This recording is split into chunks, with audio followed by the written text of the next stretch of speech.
मृत्यु एक डर या मृत्यु का भय। ये कहानी आपको मृत्यु यानी कि मरने के खौफ से मुक्त कर देगी। ये कहानी एक ऐसे व्यक्ति की है जो एक लंबी उम्र जीने की इच्छा रखता है, जैसे कि लगभग हर कोई रखता है। कोई नहीं होगा जो चाहेगा कि वो जल्दी मरे।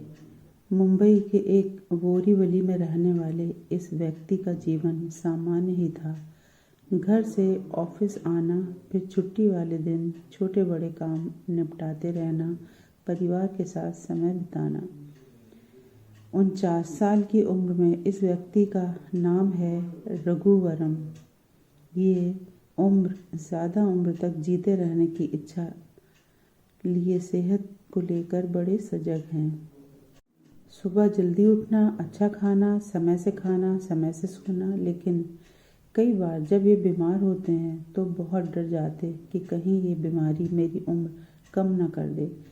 ऐसी और भी कई बातें मन में चलती रहती।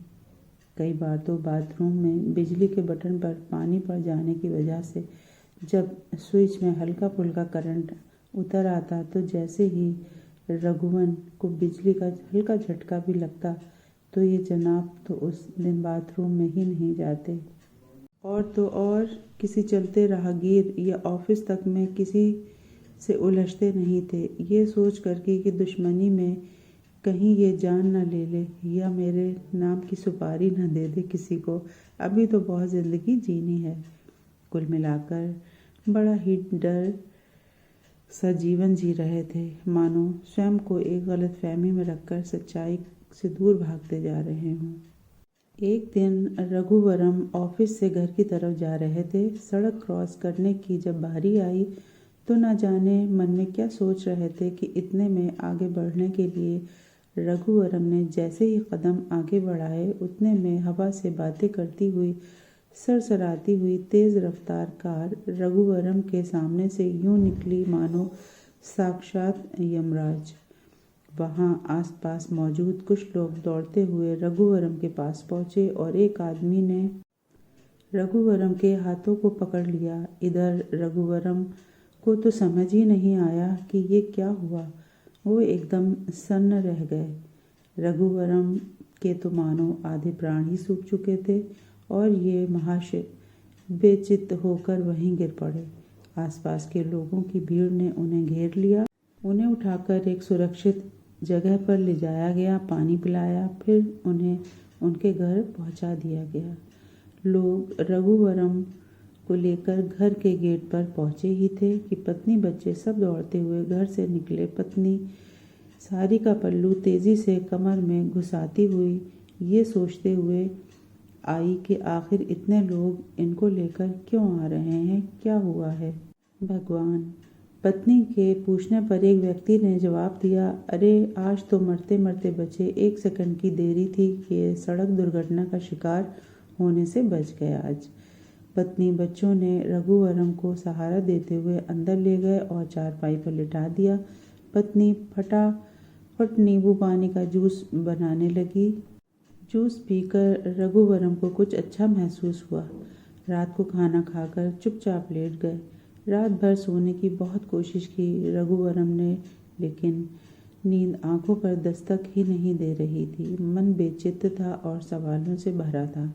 आधी रात को रघुवरम उठकर बैठ गए और सोचने लगे कि ये मैं कौन सी जिंदगी जी रहा हूँ आखिर।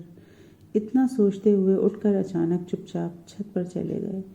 घंटों छत पर इधर से उधर टहलते रहे। उस घटना ने उनके दिमाग पर गहरा प्रभाव डाला था। लगातार घंटों चलते रहने के बाद रघुवरम के पांव भी अब जवाब देने लगे। बुरी तरह थक गए, सांस फूलने लगी। अब वहीं छत पर चौकड़ी लगाकर बैठ गए, कमर सीधी की, लंबी सांस ली और आंखें बंद कर लीं, मानो कुछ समय के लिए सब कुछ भूल जाना चाहते हों। ऑफिस, परिवार, रिश्ते, बच्चे, सब कुछ। अब मन में अध्यात्म की ऊर्जा ने अपना संचार करना शुरू किया।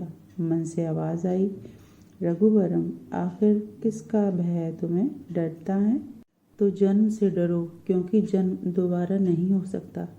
किंतु मृत्यु का साया हर वक्त मंडराता रहता है। मृत्यु एक अटल सत्य है जो कभी भी आ सकती है। मृत्यु से दूर नहीं भागा जा सकता है। फिर भी मनुष्य अक्सर खुद को एक झूठ के साए में रखकर जीवन जी रहा है, एक ऐसा जीवन जिसमें उसे हर घड़ी बड़ी घटना के वक्त मृत्यु का डर सताने लगता है। मनुष्य स्वयं ही अपने मन में जीवन को लेकर ऐसी गलतफहमी का दायरा बनाकर बैठता है कि उसे लगता है मौत मेरे काबू में है।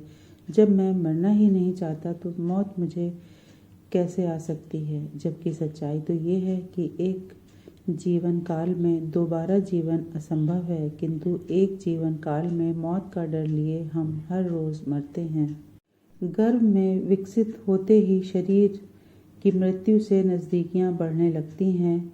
अब आप इसे एक मीठा सच मानो या कड़वा सच, ये आपकी सोच पर निर्भर करता है। यदि मनुष्य को आप एक अभिशाप की तरह मानते हैं तो ये बातें आपके लिए एक कड़वा सच है। वहीं अगर आप ये समझ जाते हो कि हम असल में एक आत्मिक ऊर्जा में हैं, आप ये समझ जाइए कि खून, मांस, हड्डियों से बना शरीर अमर नहीं होता। एक समय ऐसा आता है जब ये शरीर बूढ़ा जर्जर हो जाता है। नई कोशिकाएं, रक्त बनना एकदम बंद हो जाता है। कमर झुक जाती है, नज़रें कमज़ोर हो जाती हैं, दांत नहीं रहते, सुनने की शक्ति ख़त्म हो जाती है, याददाश्त ख़त्म होने लगती है, यहाँ तक कि चलने की शक्ति भी नहीं बचती। यानी शरीर किसी काम का नहीं रहता। यह किसी भी शरीर के जीवित रहने की अंतिम स्टेज होती है। इसके बाद तो शरीर को हर हाल में पंच महाभूतों से मिलना ही होता है। रघुवरम, उठो, स्वयं को पहचानो। तुम एक आत्मिक ऊर्जा हो जो इस शरीर में हो, और जब तक इस शरीर में हो तब तक जीवन का आनंद लो, खुलकर जियो। रघुवरम ने आंखें खोली तो सुबह हो चुकी थी। सूरज की पहली किरण सीधा रघुवरम की आंखों पर आ चमकी।